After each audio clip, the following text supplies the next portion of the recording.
Bulan Ramadhan, bulan yang berkah, bulan rahmat dan bulan utama. Pahala digandakan, doa diterima. Bulan Lailatul Qadar yang istimewa. Assalamualaikum warahmatullahi wabarakatuh. Alhamdulillahi rabbil alamin, wassalatu wassalamu ala sayyidil mursalin wa ala alihi wa sahbihi ajma'in. Qala rabbi shrah li sadri wa yassir li amri wahlul 'uqdatam min lisani yafqahu qawli waj'alni waziran min ahli, amma ba'.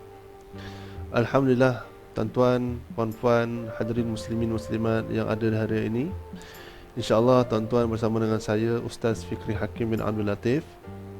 Hari ini kita akan membicarakan satu tazkirah berkenaan dengan persediaan kita di dalam bulan Ramadan.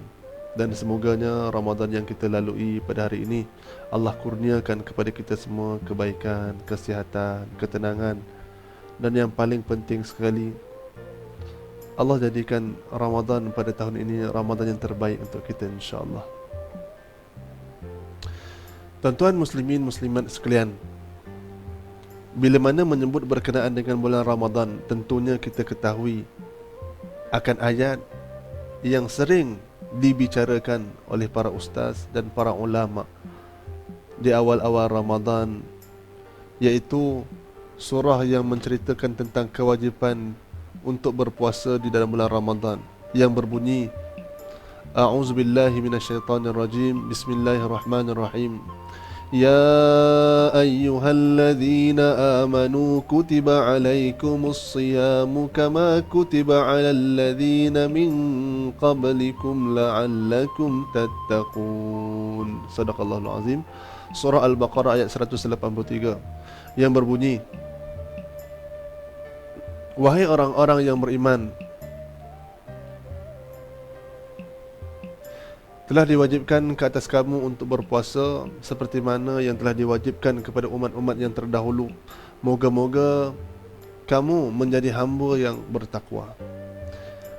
Bila menyebut berkenaan dengan ayat yang dibacakan sebentar tadi, tahulah kita bahawasanya puasa adalah suatu amalan yang dilaksanakan oleh umat-umat yang terdahulu, dan ianya bukanlah satu amalan ibadah yang baru dilakukan oleh umat Nabi Muhammad sallallahu alaihi wasallam. Yang keduanya adalah bulan Ramadan ini juga adalah suatu bulan yang cukup hebat, kerana di dalam ini ada suatu piala ataupun pingat yang Allah akan kurniakan kepada hamba-hamba yang benar-benar mencari kebaikan di dalam bulan Ramadan, iaitu la'allakum tattaqun. Moga-moga kamu menjadi orang-orang yang bertakwa. Bila menyentuh berkenaan takwa, takwa ini adalah suatu perkara yang cukup mahal. Hingga kan para sahabat baginda Nabi sallallahu alaihi wasallam ketika mana memasuki bulan Ramadan, 6 bulan sebelum masuk bulan Ramadan, mereka telah mula menadah tangan, bermunajat, berdoa kepada Allah Subhanahu wa taala agar dipanjangkan umur mereka, diberikan kesihatan zahir dan batin, agar mampu untuk melalui bulan Ramadan tersebut. Subhanallah, 6 bulan tuan-tuan. Kalau kita tuan-tuan sebulan lagi nak puasa, ya Allah, dekatnya nak puasa. Dekatnya nak puasa. Rasa macam baru je raya. Kotlah kita, kotlah kita. Tetapi para sahabat hebat. Sebab apa? Sebab mereka nampak fadilat dan kelebihan Ramadan tersebut. Bila masuk bulan Ramadan, mereka akan isikan Ramadan itu dengan perkara-perkara kebaikan, sungguh-sungguh. Berakhirnya Ramadan, mereka menangis. 6 bulan pula selepas Ramadan, mereka berdoa agar segala amal mereka itu diterima oleh Allah Subhanahu wa taala. Tuan-tuan, buatlah bandingan amal kita dengan mereka, cukup berbeza, tetapi mereka bersungguh-sungguh dalam amalan mereka. Kenapa? Kerana mereka nampak begitu hebatnya Ramadan yang Allah berkurniakan kepada hamba-hambanya. Jadi semoganya kita janganlah jadi orang-orang yang rugi di dalam bulan Ramadan ini, tuan-tuan. Baik tuan-tuan, mari kita lihat antara intipati kelebihan di dalam bulan Ramadan sambil lalu. Ya, antara kelebihan bulan Ramadan ini, pertamanya kita perlu berpuasa di dalam bulan Ramadan. Yang keduanya, pahala digandakan di dalam bulan Ramadan. Amalan sunat menyamai dengan amalan yang wajib. Amalan wajib digandakan berpuluh-puluh kali ganda lagi. Subhanallah. Yang tidak ada di dalam bulan-bulan yang lain. Ya. Yang ketiganya adalah di dalam bulan Ramadan ini ada satu malam yang cukup istimewa yang dinamakan sebagai Al-Qadar, ya, malam Al-Qadar, ya, ataupun kita sebut Lailatul Qadar. Yang mana di dalam malam tersebut Allah menyatakan menyamai dengan 1000 bulan. Nisbahkan 1000 bulan kepada tahun adalah 83 tahun. Amal yang dilakukan satu malam menyamai dengan 83 tahun. Itu baru satu malam di dalam bulan Ramadan. Bagaimana setiap tahun melakukan perkara kebaikan, subhanallah. Berganda-ganda lagi lah amalan yang kita laksanakan. Subhanallah, ya. Baik, yang keempatnya adalah bulan Ramadan ini diturunkan Al-Quran. Mulianya Ramadan adalah kerana Quran diturunkan di bulan tersebut. Bukan kerana Quran itu mulia diturunkan di dalam bulan Ramadan, tetapi mulianya Ramadan itu kerana Quran ada di dalam bulan Ramadan tersebut. Sebab itu tuan-tuan, ayat yang menceritakan bulan Ramadan ini adalah wajib berpuasa hanya satu sahaja. Tetapi ayat yang lainnya banyak menceritakan lebihnya Ramadan ini kerana Al-Quran diturunkan di dalam bulan tersebut. Sebab itu tuan-tuan, bulan Ramadan juga disebut sebagai bulan Al-Quran. Baik, ini antara 4, dan saya fikir banyak lagi yang boleh kita senaraikan, ya. Baik, cuba kita lihat pula, ya, ciri-ciri manusia yang ada di dalam bulan Ramadan, ya. Dan saya mengharapkan cuba kita letakkan diri kita di antara tiga-tiga manusia yang ada ini. Di manakah kita, ya? Pertamanya adalah banduan. Tuan-tuan, banduan duduk kat mana, tuan-tuan? Banduan tentunya duduk dalam penjara. Kenapa? Kerana mungkin mereka melakukan kesalahan, mahkamah menyatakan hukuman mungkin 3 tahun penjara. Di dalam penjara, orang makan, ya, dia makan, ya.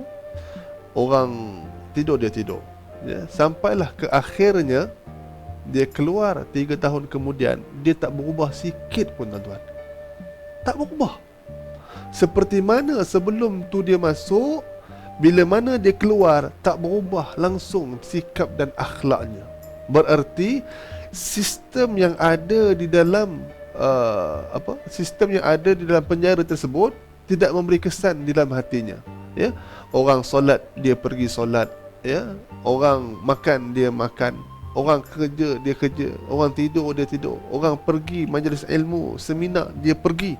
Tetapi di akhirnya itu, dia tak berubah sedikit pun. Maknanya apa?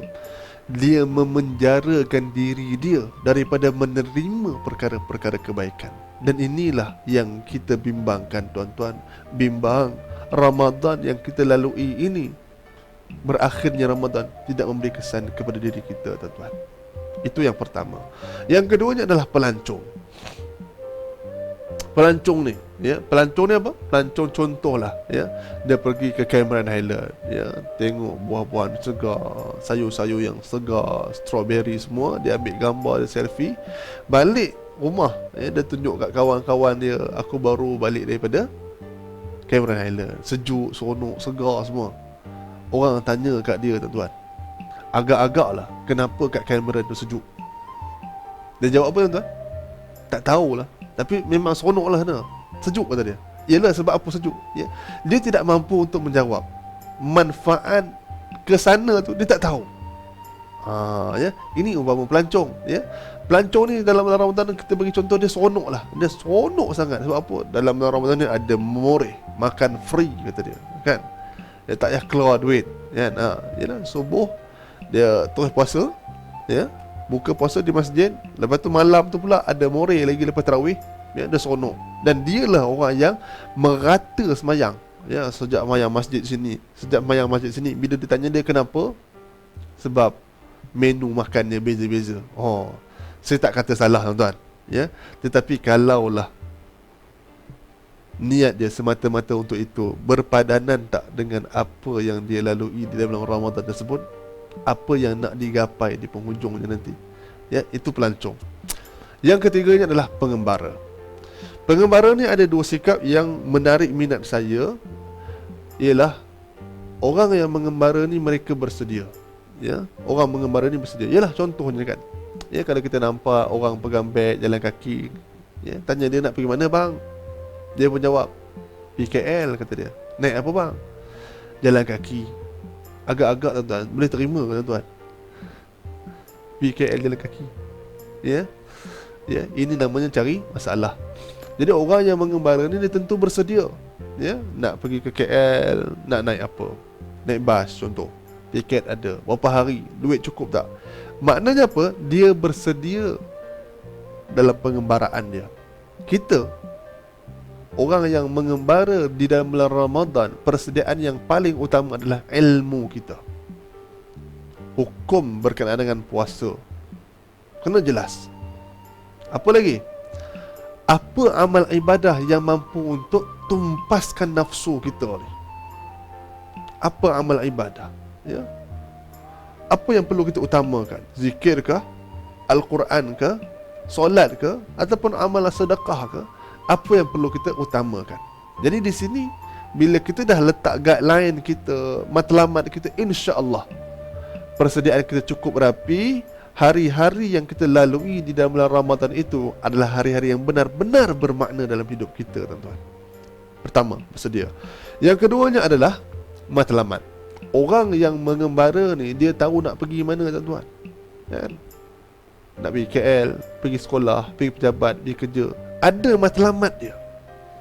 Begitu juga orang yang mengembara di dalam bulan Ramadan. Apa matlamat kita di dalam bulan Ramadan? Agak-agak apa, tuan-tuan? Kita tengok balik ayat yang kita bacakan tadi. Ya ayyuhallazina amanu kutiba alaikumusiyam kama kutiba alal ladzina min qablikum la'allakum tattaqun. Wahai orang-orang beriman, telah diwajibkan kepada kamu untuk berpuasa seperti mana umat-umat yang terdahulu, moga-moga kalian menjadi hamba yang bertakwa.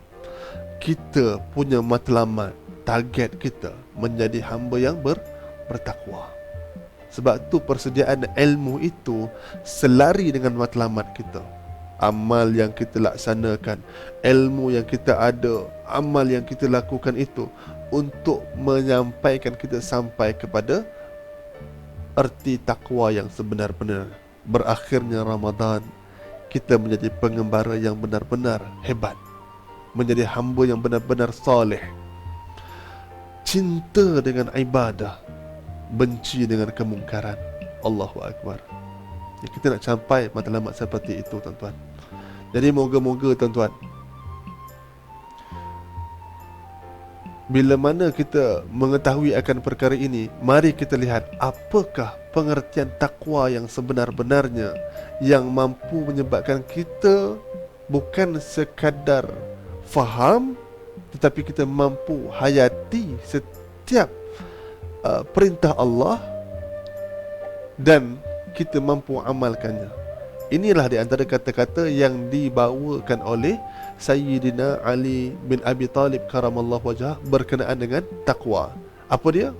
Al-khawfu minal jalil wal amalu bit tanzil wal qana'atu bil qalil wal isti'dadu li yaumir rahil. Tuan, jangan risau, saya terjemahkan untuk tuan-tuan. Ya. Arti takwa pertama adalah takut kepada Allah, al-khawfu minal jalil. Yang keduanya adalah al-amalu bitanzil, beramal dengan Al-Quran. Yang ketiganya adalah al-qana'atu bil qalil atau ar-ridha bil qalil, itu redha dengan perkara yang sedikit.